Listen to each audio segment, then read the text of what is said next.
Welcome to A Healthy Dose of Humor, a podcast series that sets out to explore the intersection of humor and health. I've partnered with Leith, a creative agency with specialisms in advertising, communications, and health, to bring together patients, healthcare professionals, scientists, and advertising experts to debate and discuss all the ways that humor can help us communicate. So let's get stuck in.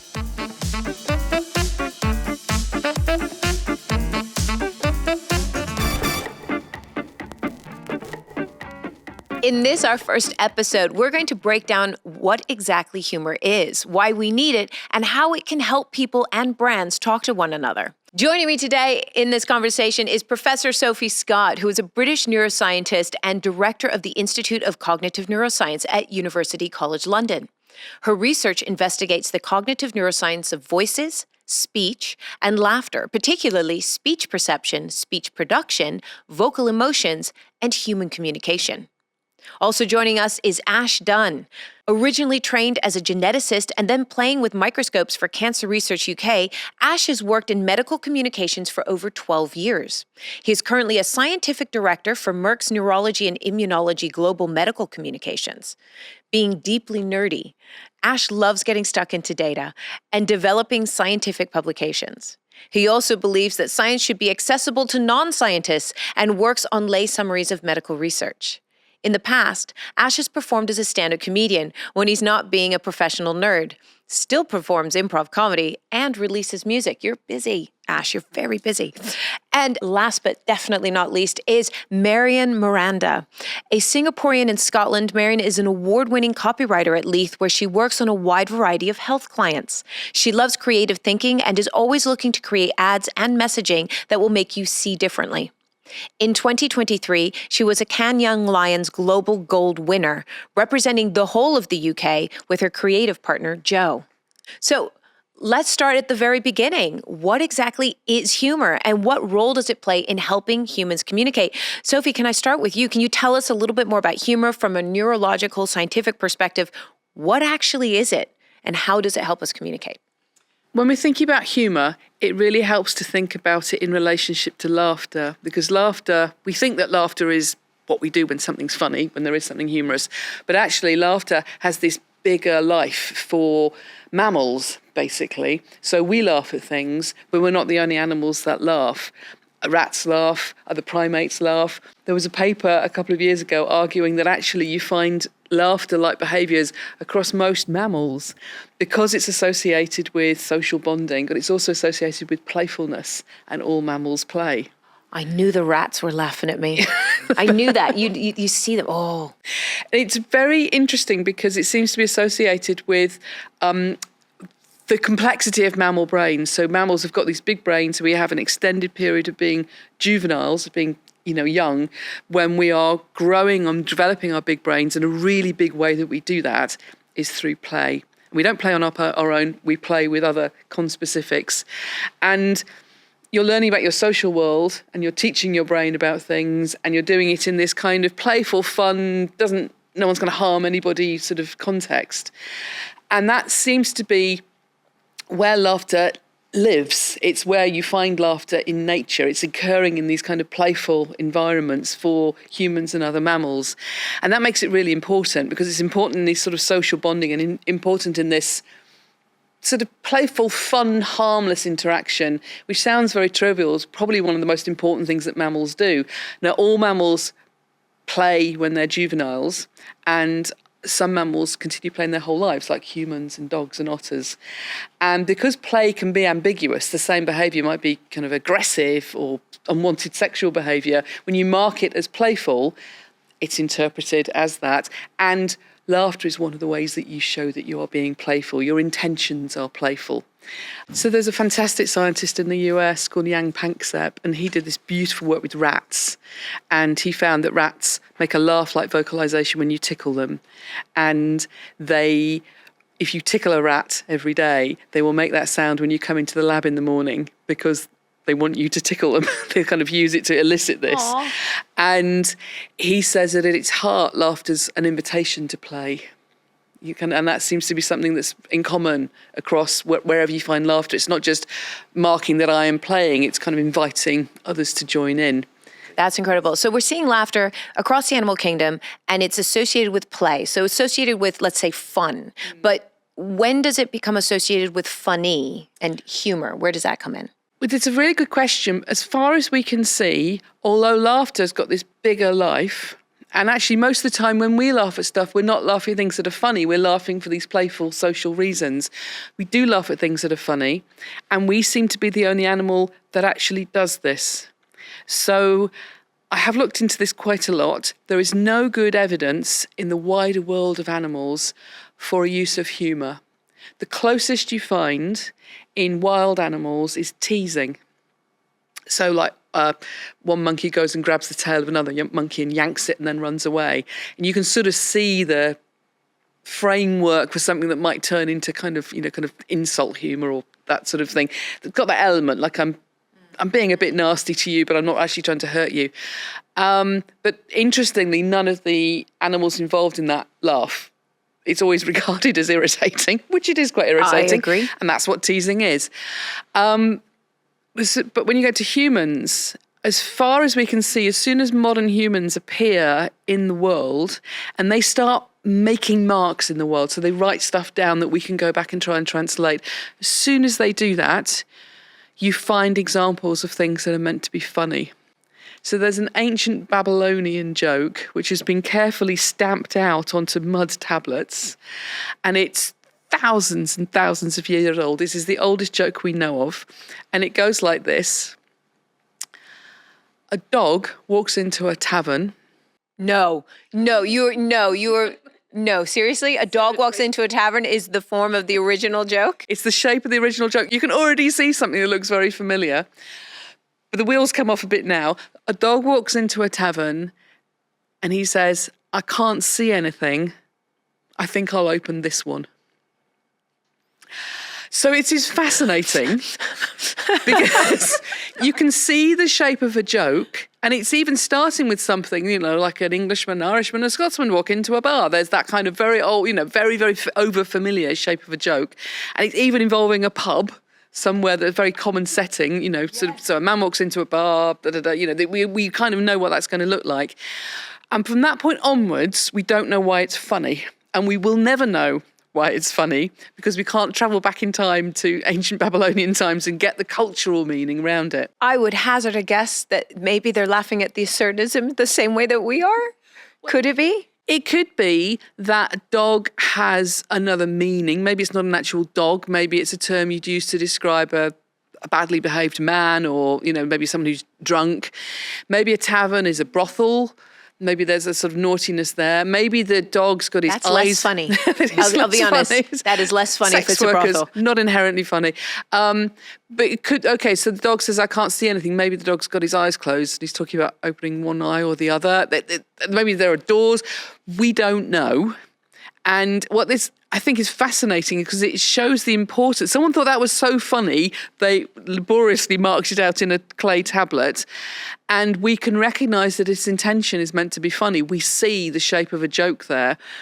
But it's not funny to us now, because for things to be funny, what you need to have is some kind of better understanding of the cultural and social and emotional meaning of the terms in a joke. So there's another ancient Egyptian joke which goes, how do you get a pharaoh to go fishing?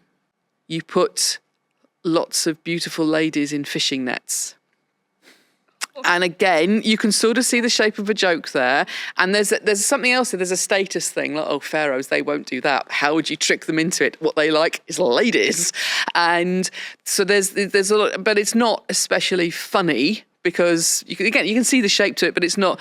Again, someone thought that was so funny. They carefully worked it out on a piece of papyrus and got it, in hieroglyphics, and it's all, So there's that kind of.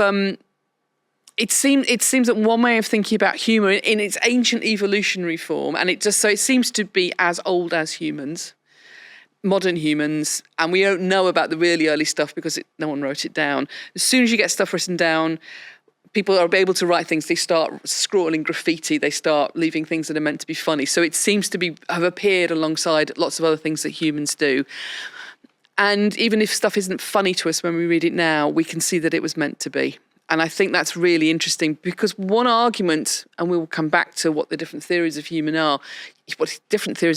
are, is that it's a sort of playful mode that humans can be in to generate laughter. We can play without having to run around and wrestle each other. But there's a kind of an intentional stance that you take of being humorous that we recognise when we see it. We know when that's what someone's going for. And that's probably an ancient human behaviour and something that's quite specific to humans.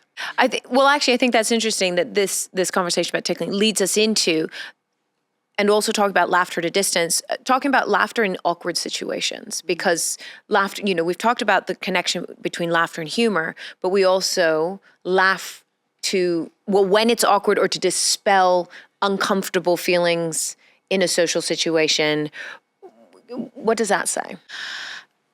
If you look at how adult humans use laughter, most of the time we're laughing primarily just because of social reasons. You're 30 times more likely to laugh if there's somebody else with you than if you're on your own. It's something, it remains, it has its origins in play and interactions, and it never loses that. So it's sort of primed by interactions and contact with other people. Can I just say that to anyone listening, if you ever set up an event and you want people to have a good time, put their chairs next to each other. Don't spread them out to make the room feel full. Yeah. I mean, that is just 101 in comedy. Yeah. Is that if there's only 30 people coming, make them sit next to each other. Yes. They will have a better night for it. Yeah. But people often think, I need to make the room feel full so it feels like a success.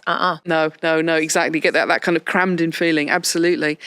So it's got this origins in sort of play and interactions. And by the time humans have grown up, they use laughter. They still use it to indicate social connection, and they all use it to indicate affection and affiliation. Like, I know you, I'm going to laugh more with you. I like you, I'm going to laugh more with you. But we'll also use it for sort of communicative purposes. We'll use it to indicate we agree with each other, or we understand each other, or we get the same reference. And exactly like you say, we will use it to try and find a way to negotiate a better mood, which is particularly important in stressful situations. So there's research from a chap in the US. It's a longitudinal study where he's been working with married couples in California for decades. So I don't think what he's finding is limited to married heterosexual couples. I think this is bigger than this. But what he does is he gets them into the lab and he wires them up to a polygraph. And polygraphs are just ways of measuring lots of different measurements that kind of pick up on how stressed you're getting, like how your heart is beating, how your skin is sweating. He wires them both up to a polygraph, and then he deliberately stresses them out by getting them to discuss a problem in their relationship. And what you can see is physiologically, both members of the couple get stressed by that. It's not, imagine saying to the face of your loved one, this is something you do that irritates me. You see both members of the couple get stressed, and what he finds is the couples who deal with that response, that unpleasant feeling, with what he calls positive affect, but he means laughter and smiling, not only get less stressed in the moment, but they also, over a longer time scale, are the couples who are happier in their relationship. They stay together in that relationship for longer, and they're even healthier. And it's not because laughter's a bit of magic dust that makes everything okay, because it only works if both members of the couple laugh. So if one person's going, I snore terribly, don't I? I'm really sorry about that, must keep you up. And the other person's going, it's a massive problem and you've got to stop. No one feels better. It's something about sharing it. So if you kind of expand out from that, laughter becomes, you can sort of frame a really common use of laughter as this way of dealing with stressful situations, which can be incredibly useful and very, very effective. So I was reading a really interesting literature on high-stress professions like medicine, nursing, the fire service. And what you find is they tend to have really dark senses of humour. And that seems to be associated with A, you get to laugh at the stuff that stresses you out. B, you get to share that laughter with the people you have to work with in a team to do this job. These are always jobs where you're not on your own. And C, it deliberately excludes others by being like aversively dark. So it's all of that, and it can be really shocking what people will laugh at in some of those professions. It's working for them in that moment to help with their stress at all those different levels. You're bonding better with the people that you work with. You are getting to mock and reframe the thing that is stressful for you, and you're keeping out the outsiders so you feel even more bonded. I think that's fascinating. I think that leads us very well into the next question, which is, can humor therefore help not just people communicate, which is what we've been talking on a person-to-person level, but companies communicate better? Marion, you're a creative, a Cannes Young Lion winner. Tell me, what campaigns have you seen recently that you think use humor well to communicate with people, bearing in mind everything that we've just spoken about maybe dealing with difficult topics or de-stressing situations? I think it's interesting that we've been talking about humor being something that helps us bond, and you almost have to be physically there. As a comedian, the room is really important, isn't it? The audience is really important, being next to each other. But when it comes to advertising, we have a screen between us and them, so there's an added challenge there. I enjoy a good brand proposition, and one of the best ones is should have gone to Specsavers. I don't know if you've all seen Specsavers ads. And they sort of have this recurring joke, which is, if you don't see that their recurring joke is that someone makes a mistake because they haven't seen something very well. So, for example, one of their ads was of a delivery driver. He's going into a tenement flat. He walks up the stairs. He's sweating. He's really tired. He's reached the door, opened the door, and he looks across. And that's where he was meant to be. He's at the wrong flat because he should have gone to Specsavers. So I find... And he should have been in the other tenement building, shouldn't he? He looks across like 20 floors and goes, oh, I should have walked up that other building. Exactly. So I love a good brand line, a proposition like that, because it's rooted in a bit of truth about human behavior as well, and how they've used it in a different way through billboards as well. If you've ever seen a billboard by Specsavers, it might be flipped upside down because the person installing it should have gone to Specsavers. Or one of my favorite things that they've done is, if you watch Scottish football, you know how brands always sponsor a team and they put a logo on the jersey? Specsavers sponsors the referees because everybody thinks that they're not, they should have gone to Specsavers. They're not looking at the pitch. So that's a very, I like how brands use various touch points and deliver humor, throughout. And usually it's based on quite a good insight, which is should have gone to Specsavers. It's interesting you bring up that example because I was in one of those ads, but it never aired. And I assume it's because the humor was deemed to be inappropriate. Because, of course, one of the other things that you have to deal with in advertising is it Ofcom? But it's somebody who says, yes, you can say those things, or no, you cannot joke about those things. So there are lines, aren't there, that get crossed. You were talking about dark humor earlier, Sophie, but somebody watched the ad that I was in, and I was playing a restaurateur, an Asian restaurateur, and for whatever reason, it just didn't pass. I thought it was very funny. So this is the Snyder cut of your career, is it? Where would I be today if that ad had aired? No, but so these are wonderful examples of where humor has been used by a brand and has overcome the issue of not being in the same room, but also the visual humor, like just simply turning the billboard upside down to complement the messaging, which is get your eyesight checked. I can remember when I was in school a long time ago now, there used to be an advert for an insurance company, the Royal Insurance Company, and the tagline was, "Oh, you better ring the Royal." And I can remember every time, we were quite an accident-prone school. There was an ambulance outside the school most days. And every time an ambulance turned up, the chant would go up, "Oh, you should better ring the Royal." And so these taglines, if they're able to enter the consciousness and people kind of accept them as something that, okay, there is something there, I think that's difficult for a brand to achieve. I mean, I guess that's the interesting thing about comedy generally as a genre, is that we cover such a wide variety of art, because drama, we all know what drama is. Drama is clear. We know what that is. It's serious, or it's dark, or it's heavy. Comedy is everything that isn't that. And even if it doesn't make you laugh, it's still kind of, you go, well, what else would it be? Because you can have a piece that's, a piece about a family, it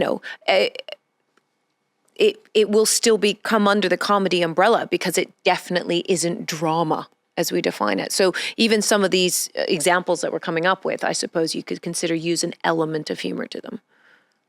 And I think one of the few things that we've learned for sure from the studying the science of humour is that over time and over place, there is no one thing that everybody finds funny.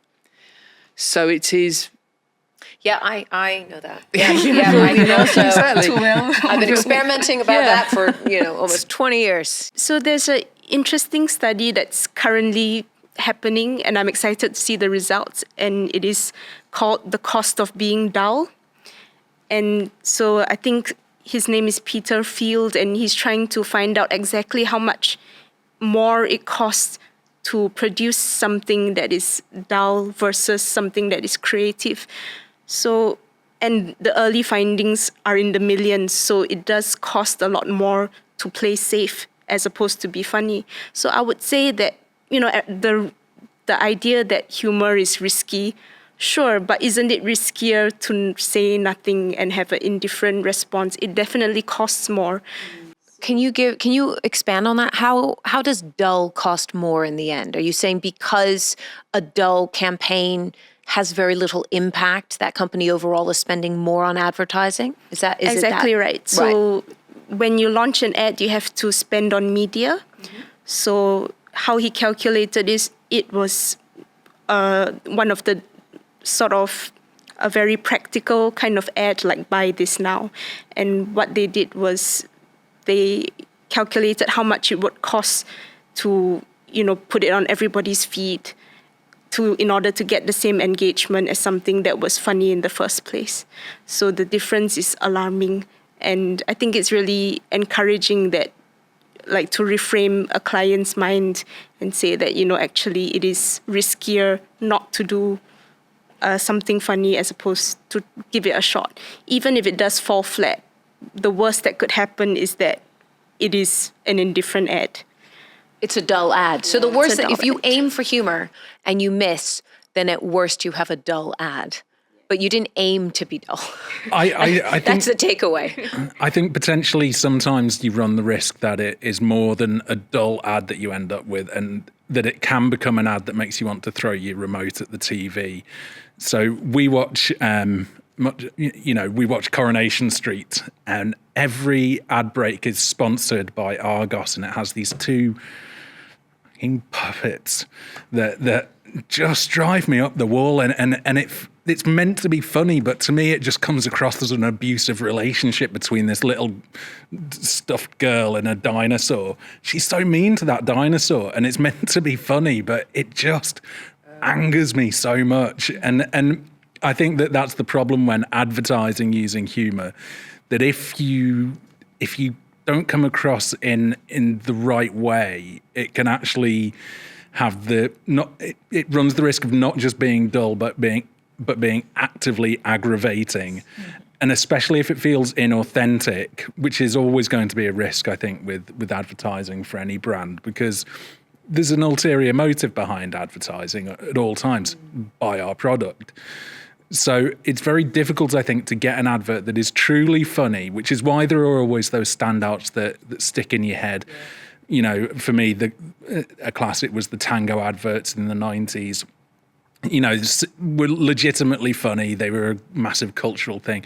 But I think... Is that when you've been tangoed? Yeah. See? Still sticks around, doesn't it? Exactly. And it went to the extent that it had to get banned in our school because kids were running up to each other and slapping each other on the earlobes and doing damage.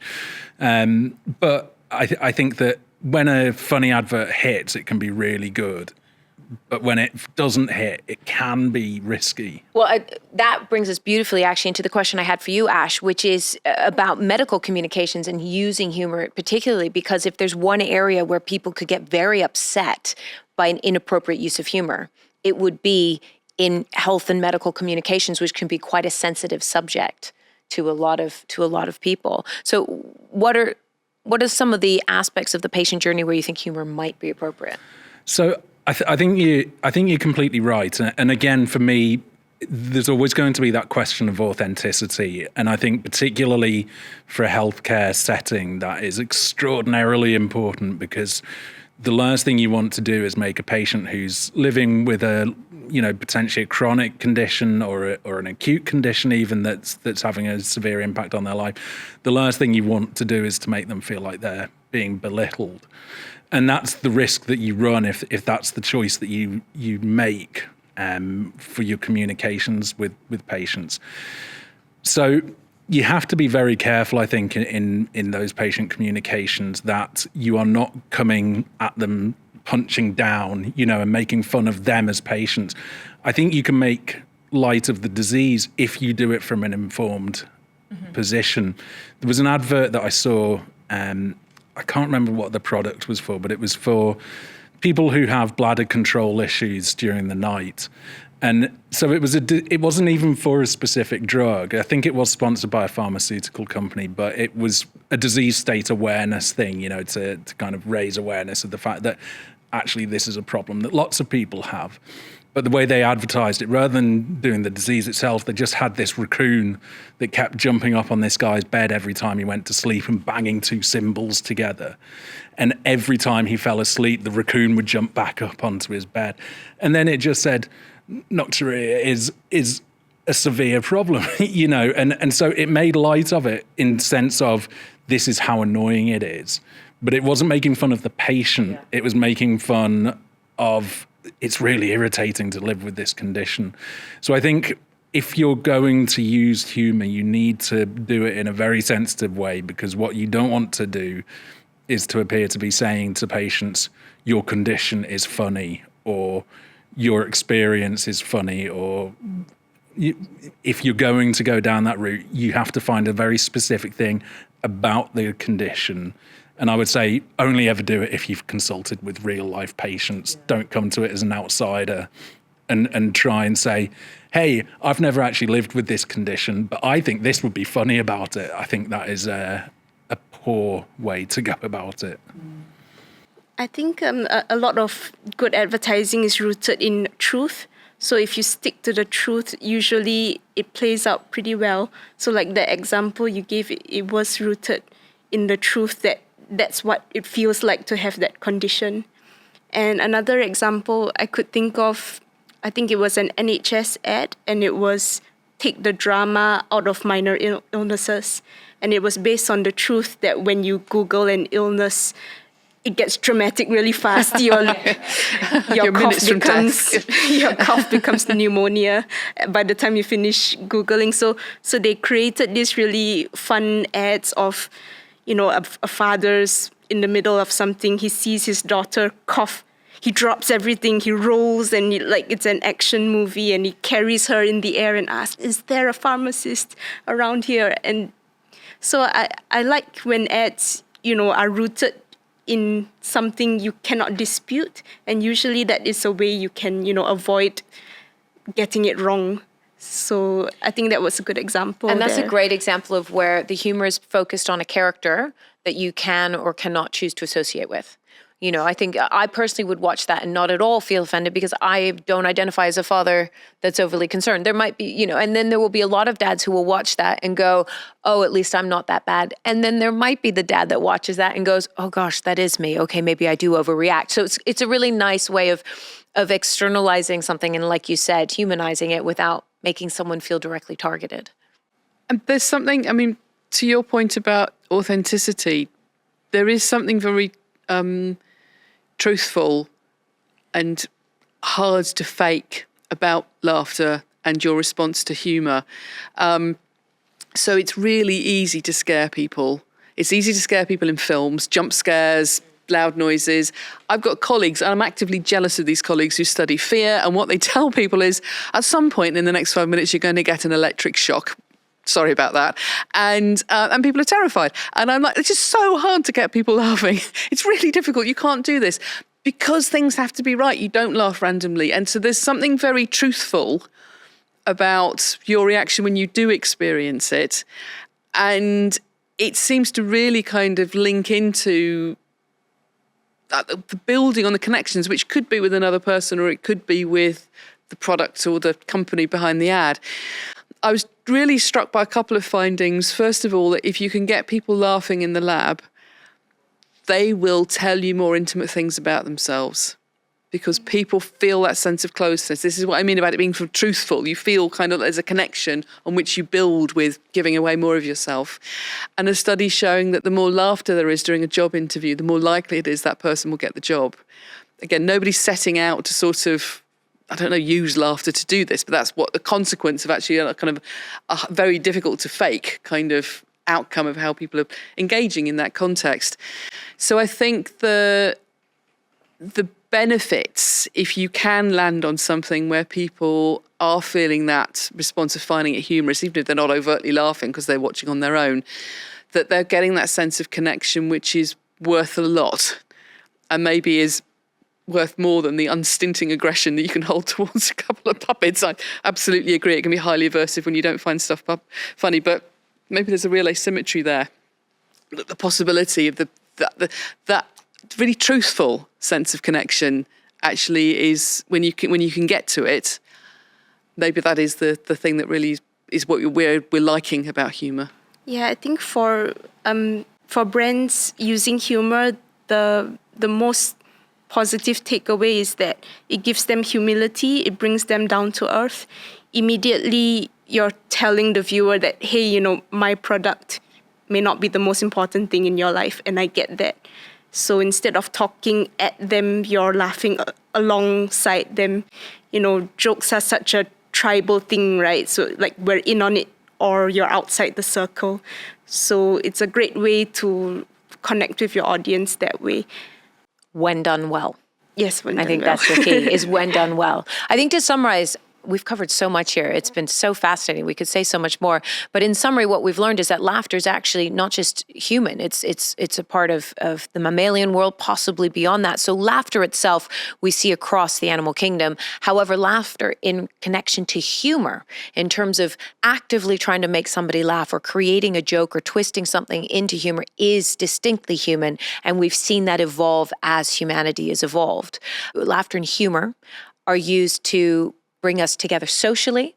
They're used to de-stress in stressful situations. They're used to make connections, but also, interestingly, they're used to create groupings, which means that we are closer within ourselves, but there might be an outside to that grouping.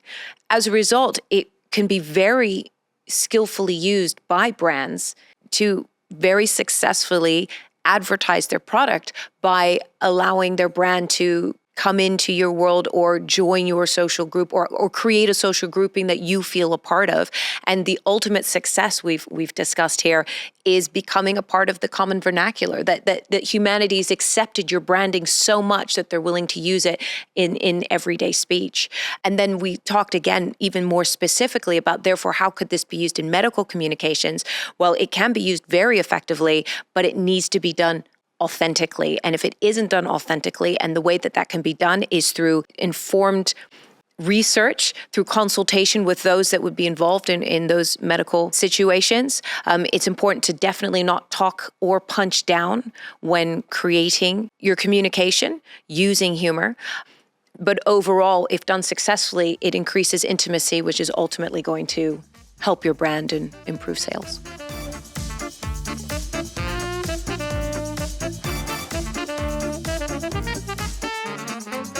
Thanks again for joining me on A Healthy Dose of Humor. And remember, if you're interested in hearing more about the topic of health and humor or connecting with any of our series contributors, you can access all of that and more at leith.co.uk/healthydose.